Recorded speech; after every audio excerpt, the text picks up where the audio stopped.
Friends and ఫ్యామిలీతో weekends కి farm house కి వెళ్ళి ఎంజాయ్ చేయాలనుకుంటే వెంటనే డోసే యాప్ ని డౌన్లోడ్ చేసుకుని బుక్ చేసుకోండి.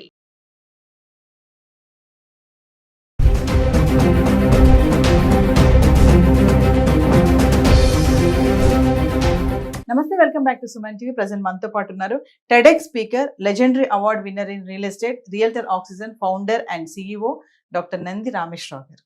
నమస్తే sir. Sir, gold and silver rates గురించి మనం చాలా వీడియోలో మాట్లాడుకున్నాం. మరి బంగారం తగ్గినట్టే తగ్గి ఒకసారి 1,30,000 దాటింది, మళ్ళీ తగ్గింది, మళ్ళీ ఇప్పుడు 1,37,000కి వచ్చేసింది.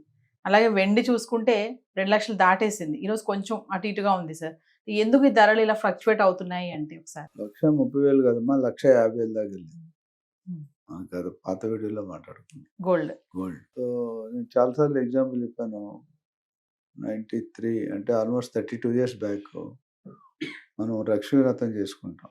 వరలక్ష్మి వ్రతం 1 గ్రామ్ కాయిన్ గోల్డ్ కొనుక్కుంటాం. నాకు గుర్తుంది, 400 రూపాయలు 500 కొన్నాం.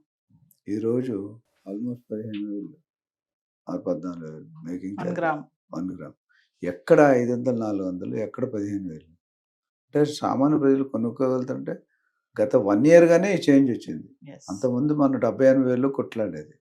Exactly 1 year back, December before Trump becoming president. So దాని అనేక సార్లు ప్రస్తుతం రేటు చూసుకుంటే కనుక 24 క్యారెట్ అనేది 1,37,000 చెల్లుంది 10 grams. అదే మనం 22 క్యారెట్ చూసుకుంటే 1,22,000.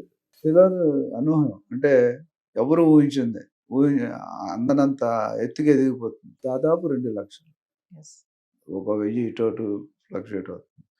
అంటే మరి ఇవన్నీ ఎందుకు పెరుగుతాయి? జనాలు ఏంటంటే, నాకు చాలా కాల్స్ వస్తున్నాయి, సార్ మా కూతుర్లు ఉన్నారు, 4 కూతుర్లు ఉన్నారు, 5 కూతుర్లు పెళ్లి చేయాలి, రేటు ఇప్పుడు తగ్గిపోతే చెప్పండి. నేనెలా చెప్తాను? ఇప్పుడు రేవంత్ రెడ్డి గారితో క్యాబినెట్లో మాట్లాడిన క్వశ్చన్స్, లేదా గోల్డ్ బులియన్ మార్కెట్లో నాకు సీట్ ఇవ్వాలి. ఇవన్నీ కారణాలు పక్కన పెడితే, both silver and gold now is being looked at investment form. ఎందుకు ఇన్వెస్ట్మెంట్? అంతకుముందు గోల్డ్ అంటే నగల కింద వేసుకునే ఆర్నమెంట్స్ రూపంలో ఉండేది 22 క్యారెట్. కానీ ఇప్పుడు ఏమైందంటే, స్టాక్ మార్కెట్, రియల్ ఎస్టేట్లో కొద్దిగా అప్స్ అండ్ డౌన్స్ బాగా కనిపిస్తున్నాయి. సో జనాలు ఎక్కడ లాభాలు వస్తే అక్కడ పెడతారు. సో గత 1 year జనవరి 2025 నుండి చూసుకుంటే గోల్డ్ కంటిన్యూగా పెరుగుతూనే వచ్చింది. ఆల్మోస్ట్ 1 or 2 2-3 కేసుల్లో తగ్గినా మిగతా కేసులో పెరుగుతుంది. ఈరోజు 1,30,000 అంటే నాకు తెలిసి స్టెబిలైజేషన్ 1,10,000 కంటే 1,00,000 అయితే తగ్గదు. ఎంత తగ్గినా అంటే 1,00,000 తగ్గాలంటే 37% తగ్గాలి యాజ్ ఆఫ్ టుడే. సో అది కొద్దిగా టఫ్ మ్యాటర్. 2026 కల్లా బంగారం రేట్ ఇంకా పెరగొచ్చు అని కొంతమంది అంటున్నారు సార్. పెరుగుతుందని అనుకుంటున్నా అనాలిసిస్ ప్రకారం. ఎందుకంటే ఇప్పటికే చాలా మంది కొనుక్కోలేదు. కుక్కటపల్లిలో ల్యాండ్ కొనుక్కోలేదని 30 సంవత్సరాలు రిగ్రెట్ చేశారు రియల్ ఎస్టేట్. ఇప్పుడు గత 6 నెలలుగా నేను గోల్డ్ కొనుక్కోలేదని రిగ్రెట్ చేసే ఆడియన్స్ చాలా మంది ఉన్నారు, వ్యూవర్స్ చాలా మంది ఉన్నారు. నాకు ఎన్నో కాల్స్ వస్తాయి, రోజుకి ఒక 10 కాల్స్ వస్తాయి. సార్ గోల్డ్ ఎప్పుడు తగ్గుతుంది చెప్పండి. గోల్డ్ తగ్గడం అనేది నీ చేతిలో, నా చేతిలో. మన only analyst. We can tell this is what is happen, this what can happen, but we cannot give it in writing to anybody. ఎందుకంటే ఇబ్బంది పడతాం. మనం ప్రతిసారి మాట్లాడుకున్నట్టే బంగారానికి ట్రంప్ కి కూడా చాలా రిలేషన్ ఉంది. ట్రంప్ తీసుకున్న నిర్ణయాల వల్లే కూడా బంగారం ధరల్లో కూడా ఫ్లక్చువేషన్స్ వస్తూ ఉంటాయి అంటుంటారు. అది ఎంతవరకు నిజం అంటారు సార్? ప్రెసెంట్ కూడా ఇప్పుడు ట్రంప్ తీసుకున్న డెసిషన్స్ వల్లే ఈ గోల్డ్ లో కూడా ఇలాంటి మార్పులు వస్తున్నాయి. 100% చెప్పడానికి 50-50 పెట్టండి అని చెప్తా. డెఫినెట్ గా is one of the reason. GST కానీ, యుద్ధాలకి టారిఫ్స్ కానీ, ఇమిగ్రేషన్ కానీ, పాలసీస్ కానీ, జాబ్స్ తీసేయడం కానీ, కంపెనీ మీద ఆకాంక్ష పెట్టడం కానీ, బర్త్ టూరిజం తీసేయడం కానీ, రకరకాల డెసిషన్ తీసుకుంటే ఇది ఇండైరెక్ట్ ఇంపాక్ట్ అనేది మార్కెట్ మీద పడుతుంది. డాలర్ కూడా వీక్ అవ్వడం వల్ల కూడా ఆల్మోస్ట్ 90 రూపీస్ దాటిపోయింది. అంటే dollar rupee is becoming weaken against the dollar. So దానికి కారణం ఏంటంటే, దానికి ఒక మెథడాలజీ ఉంటుంది. ఇన్ఫ్లేషన్ ఎలా క్యాలిక్యులేట్ చేయాలి, జీడిపి ఎలా క్యాలిక్యులేట్ చేయాలి, ఇవన్నీ కూడా కొంచెం మన different finance subject. But definitely inflation rate మీద యుఎస్ ఎకానమీ మీద డిపెండ్ అయ్యింది. Because biggest economy in the world ఏంటి? యుఎస్లో తుమ్మితే ఇండియా మోడీ గారు తుమ్మాలి, మోడీ గారు తుమ్మితే చంద్రబాబు గారు తుమ్మాలి. అంటే చైన్ రియాక్షన్. తుమ్మినప్పుడు ఏమవుతుందంటే, ఈ కొనుక్కునేవాడికి ఇన్స్టెబిలిటీ వచ్చేస్తుంది. ఫార్చునేట్లీ ఏంటంటే, ఈ గత 9, 10, 11 నెలలు గోల్డ్ అనేది పెరుగుతూనే పోయింది. నేను ఒక 3 years బ్యాక్ మా ఫ్రెండ్, మా చుట్టాలు చెప్పాను సిల్వర్ కొనుక్కొని పెరుగుతుందని. అప్పుడు కేజీ 50,000, ఈరోజు 2 లక్షలు. ఎంత 1 year లో ఆ 2 years డబుల్ అయిన దాఖలాలు ఉన్నాయి అక్కడ. Yes. 1 yearలోనే అయింది యాక్చువల్గా. 2 years అంటే ఇంకా ఎక్కువైంది. ఎందుకంటే అనాలిసిస్ అనేది ఒక బేసిక్ ఒక లాజిక్తో చేస్తాం. గ్రౌండ్ రియాలిటీ రికార్డ్స్ చెక్ చేస్తాం.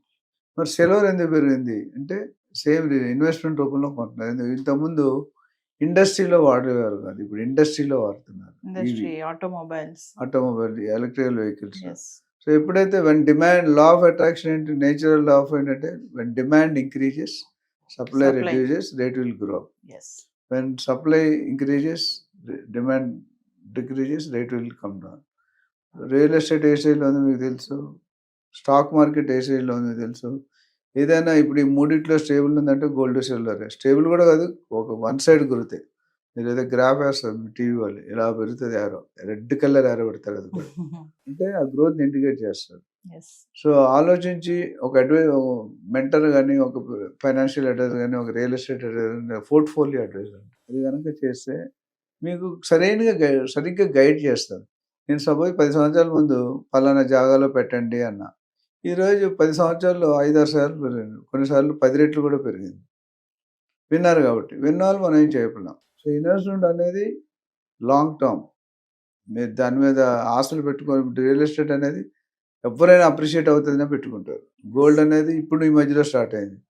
స్టాక్ మార్కెట్ అనేది తప్పని చెప్పను, బట్ రిస్క్ అనేది ఎక్కువ. అంటే వెండి ఇంకా పెరుగుతుంది అంటారు సార్? వెండి కూడా 2,50,000 దాకా టచ్ అవచ్చు అనేది ఊహలు నడుస్తున్నాయి, ఊహాగానాలు. Yes. కానీ బేస్ వచ్చేసరికి 1.5, 1.75 అయితే తగ్గదు అన్నట్టు. ఇప్పుడు ఆల్మోస్ట్ 1.5 తగ్గలేదు గత మేబీ 2-3 నెలలు. Yes. సో ఇది ఒక 1 lakh, అది ఒక 1.5 ఫిక్స్. ప్రెసెంట్ ఈ టైంలో మరి గోల్డ్ పైన కానీ సిల్వర్ పైన కానీ ఇన్వెస్ట్మెంట్ పెట్టడం అనేది ఎంతవరకు కరెక్ట్ అంటారు? అంటే అప్పు చేసుకొని పెట్టుకోవడం కరెక్ట్ కాదు, డబ్బులు ఉంటే పెట్టుకోమని నా సజెషన్ అండి. Yes. అప్పు చేసి పెరుగుతుంటే రేపు తగ్గిపోతే, సో దేర్ ఇస్ 50-50 రిటర్న్. ఎందుకంటే ప్రాఫిట్ ఎంత ఉందో రిస్క్ అంతే ఉంది. సో క్యాలిక్యులేటెడ్ రిస్క్ తీసుకోవాలి ఎవరైనా. Yes. Should not go for heavy risk. Thank you, sir. Thank you.